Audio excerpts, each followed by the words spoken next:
அன்பு நண்பர்களே, உயிர்த்தெழுந்த ஆண்டவராகிய இயேசு கிறிஸ்துவின் நாமத்தினாலே உங்களுக்கு என் அன்பின் வாழ்த்துக்கள். இப்பொழுது பரிசுத்த வேதாகமத்தில் இருக்கிற ஒரு வார்த்தையை நாம் தியானிப்போம். யோவான் சுவிசேஷம் 15வது அதிகாரம் வசனம் 4. என்னில் நிலைத்திருங்கள், நானும் உங்களில் நிலைத்திருப்பேன். கொடியானது திராட்சை செடியில் நிலைத்திராவிட்டால் அது தானாய் கனி கொடுக்க மாட்டாதது போல நீங்களும் என்னில் நிலைத்திராவிட்டால் கனி கொடுக்க மாட்டீர்கள் என்று ஆண்டவராகிய இயேசு கிறிஸ்து இங்கே சொல்லுகிறார். என்னில் நிலைத்திருங்கள்.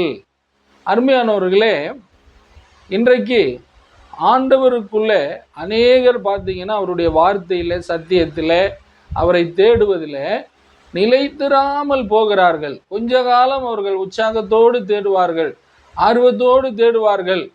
ஆனால் போக போக பார்ப்பீர்களானால் அநேகர் நிலைத்திருப்பதில் தடுமாறுகிறதை காண முடிகிறது. ஆண்டவராகிய இயேசு கிறிஸ்து சொல்லுகிறார், என்னில் நீ நிலைத்திருக்கணும் என்று சொல்லுகிறார். அப்பதான் ஆண்டவரும் நம்மளோட இருப்பாராம்.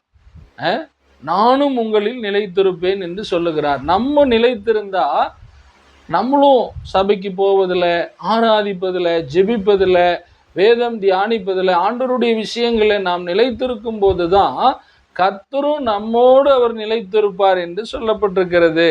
அப்பதான் நம்ம கனி கொடுக்க முடியும். கனி கொடுக்கிற ஒரு கொடியாக, ஒரு கனி கொடுக்கிற ஒரு மரமாக நாம் மாற முடியும் என்று ஆண்டவர் சொல்லுகிறார். ஆண்டவர் நம்மோடு இல்லாவிட்டால் நம்மாலே கனி கொடுக்க முடியாது. கனி கொடுக்காத இயேசுவுக்கு பசியா இருந்தது. அப்பொழுது ஒரு அத்திமரத்தினிடத்தில் வந்தார். அப்போ அந்த அத்திமரத்தில் இலை இருந்தது, கனி இல்லை. அந்த மரத்தினுடைய நிலைமை என்னானது? நல்ல கனி கொடாத மரமெல்லாம் வெற்றுண்டு அக்கினியிலே போடப்படும். ஆதலால் பிரியமானவர்களே, கர்த்தருக்குள்ளே நாம் நிலைத்திருப்போம். God bless you.